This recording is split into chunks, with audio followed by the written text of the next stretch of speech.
Hai teman-teman YouTube, aku Sela. Terima kasih sudah klik video ini. Selamat mendengarkan ceritaku, salah satu playlist YouTube guru muda yang akan membagikan cerita-cerita mistis atau horor untuk kamu semua. Untuk cerita ke-6 ini, aku akan membagikan pengalaman pribadi dari mamahku, yang pada cerita kali ini aku sebut dengan nama Day. Sebelum aku lanjut ceritanya, jangan lupa pakai headset dan siapkan cemilan kamu ya. Day lahir dan tumbuh di salah satu desa di Provinsi Kalimantan Tengah. Kehidupan masa kecil Day sungguh sangat menyenangkan, apalagi bisa bermain sepuasnya tanpa gadget. Namun, pada tahun 1980, Day bersama orang tuanya, yaitu kakek nenekku dan saudara-saudaranya, harus pergi meninggalkan desanya karena kakekku harus pindah tugas. Karena kakekku adalah seorang ASN. Walaupun pindah di tempat yang baru, namun sebagai anak kecil, Day bisa beradaptasi dengan baik. Apalagi Day punya saudara-saudara yang usianya tidak jauh berbeda. Jadi Day selalu punya teman untuk bermain. Natal adalah momen yang sangat menyenangkan bagi semua orang Kristen, terkhususnya buat anak-anak. Indahnya pohon Natal dengan lampu yang gemerlapan ditambah wanginya cookies yang dipanggang sungguh membuat siapa saja tidak sabar untuk merayakan Natal, termasuk Day. Tapi yang terpenting dari Natal adalah saat dimana semua orang Kristen bersukacita menyambut lahirnya Sang Juru Selamat. Hari itu adalah hari yang cerah pada tahun 1982.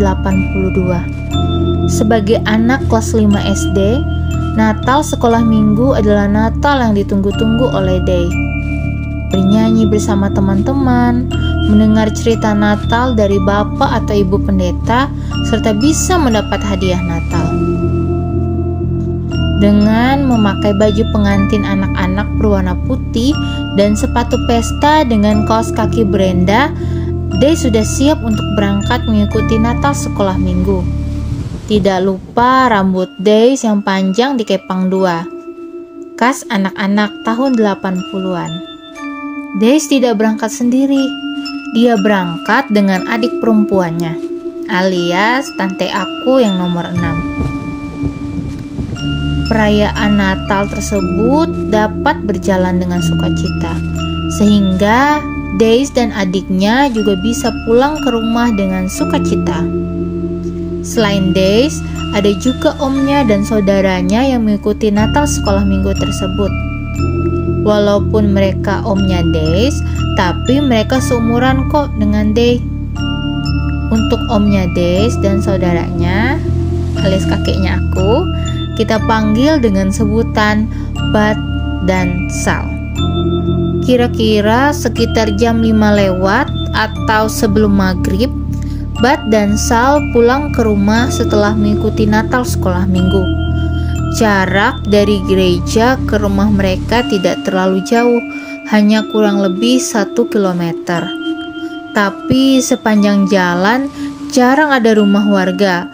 Kebanyakan adalah tanah yang ditumbuhi oleh pohon-pohon tinggi dan tidak banyak juga ada kebun-kebun warga.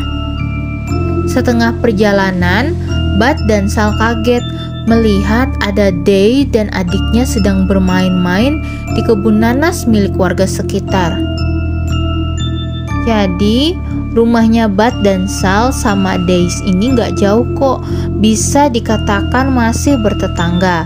Karena hari sudah mau gelap, Bud dan Sal menyuruh Days dan adiknya untuk segera pulang. Mereka berteriak dan memanggil-manggil Days dan adiknya. Dengan berbahasa Dayak, mereka berteriak seperti ini. "Yuk Days, ancap buli, ela impit andi membangang hekau, jadi anak kapot anda tuh." Yang artinya, "Yuk Day, cepat pulang, jangan ajak adikmu main di situ, hari sudah mau gelap." Anehnya, Day dan adiknya tidak mendengar sama sekali. Mereka asik bermain dan berlari-lari. Dalam hati, Bud berkata seperti ini. Kok bisa ya mereka bermain dan berlari dengan leluasa, sedangkan di situ kebun nanas?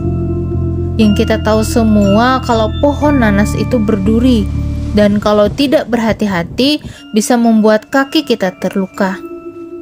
Karena Daisy dan adiknya tidak menggubris teriakan Bud dan Sal, Bud dan Sal pun memutuskan untuk mendatangi mereka. Dengan berhati-hati mereka melewati kebun nanas sambil memanggil-manggil nama Daisy dan adiknya. Anehnya, semakin mereka kejar, Daisy dan adiknya semakin jauh, dan anehnya lagi, posisi Daisy dan adiknya semakin tinggi. Sedangkan tanah di kebun nanas tersebut landai, tidak ada gundukan tanah. Setelah Sal dan Bud memperhatikan dengan jelas, ternyata Daisy dan adiknya melayang.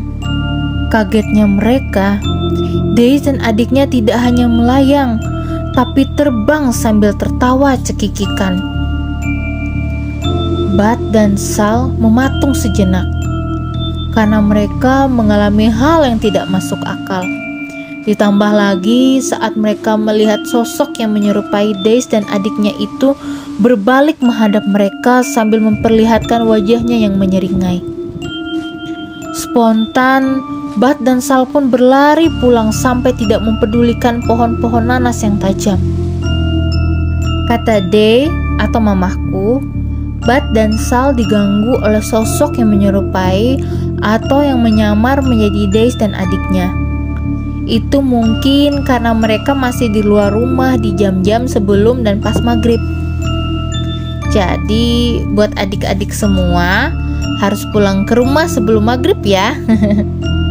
Oh ya, sekarang kebun nanas tersebut sudah menjadi kawasan perumahan warga.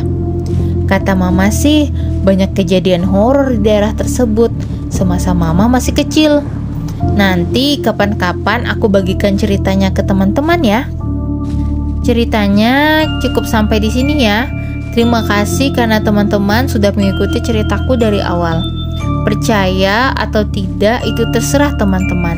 Yang pasti apapun yang kalian alami, berusahalah untuk jangan takut sebab Tuhan beserta kita. Sampai ketemu di ceritaku selanjutnya ya. Bye.